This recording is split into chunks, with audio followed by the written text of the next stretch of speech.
Welcome back. અમદાવાદમાં મેઘરાજાએ વિરામ તો લીધો, પણ લોકોની હાલાકી વિરામ લેવાનું નામ નથી લઈ રહી.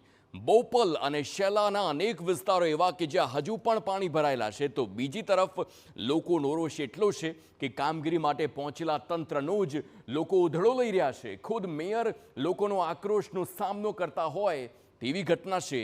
દ્રશ્યો જોવા અહેવાલમાં.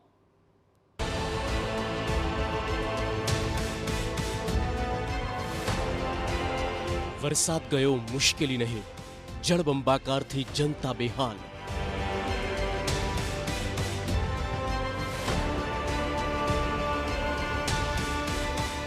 તંત્ર સામે લોકોનો આક્રોશ.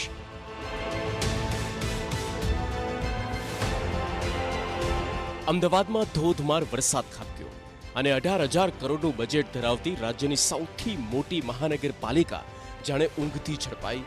અમદાવાદના પોશ વિસ્તારો પણ પાણીમાં ગરકાવ થયા અને વરસાદી વિરામ વચ્ચે પણ પાણી ઓસર્યા નથી. સોસાયટીના પરિસરોમાં જળબંબાકારની સ્થિતિ છે, તો ઘરોમાંથી પાણી ઓસર્યા બાદ તારાજીની તસવીર. બોપલમાં સ્થિતિનો તાગ મેળવવા માટે મેયર ખુદ ભરાયેલા પાણીમાં ઉતર્યા. જ્યાં જળબંબાકારની સ્થિતિ હતી તેવી સોસાયટીઓની મુલાકાતે પહોંચ્યા. છેલ્લા 4 દિવસથી હાલાકી ભોગવી રહેલા સ્થાનિકોનો રોષ ભભૂક્યો અને તેમણે મેયરનો જ ઉધળો લઈ લીધો. સ્થાનિકોનો આક્ષેપ હતો કે આ પાણીની સ્થિતિ વચ્ચે તેમને પીવાનું ચોખ્ખું પાણી પણ નથી મળી રહ્યું. ત્યારે આક્રોશના માહોલ વચ્ચે મેયર શું દાવો કરતા નજરે પડ્યા તે સાંભળો.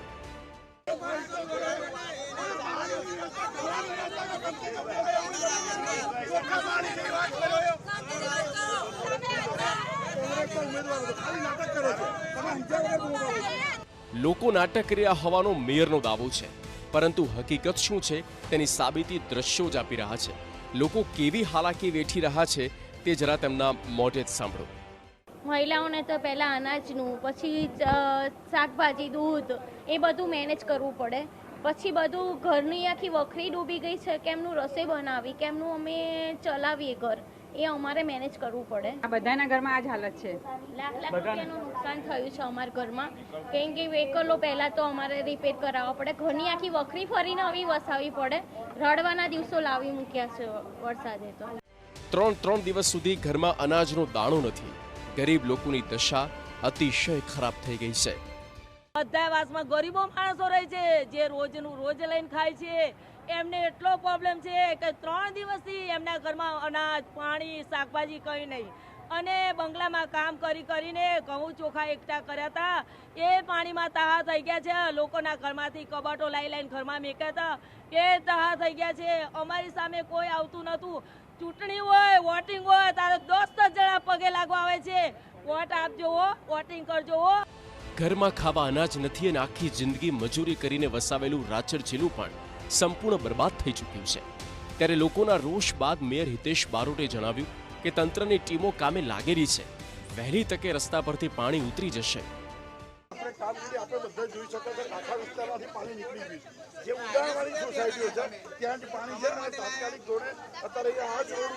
મશીન મૂક્યા છે અને આગળ મેઇન રોડ ઉપર પણ મશીનો મૂક્યા છે. કુલ 15 પંપી આપણા ચાલુ છે અને તાત્કાલિક પાણી નીકાળવાની કામગીરી ચાલુ છે. જોકે જળભરાવની સ્થિતિની વચ્ચે કોર્પોરેશનની બુદ્ધિનું પ્રદર્શન જોવા મળ્યું. બોપલમાં જ્યાં પાણી ભરાયા હતા ત્યાં હેવી ડી વોટરિંગ વેન અને 2 પંપ મુકાયા. જોકે ઓપરેટરની ગેરહાજરીમાં 2 પંપ બંધ થઈ જતા પાણીનો નિકાલ તો ન થયો, પરંતુ ડીઝલનો વપરાશ આખી રાત થતો રહ્યો.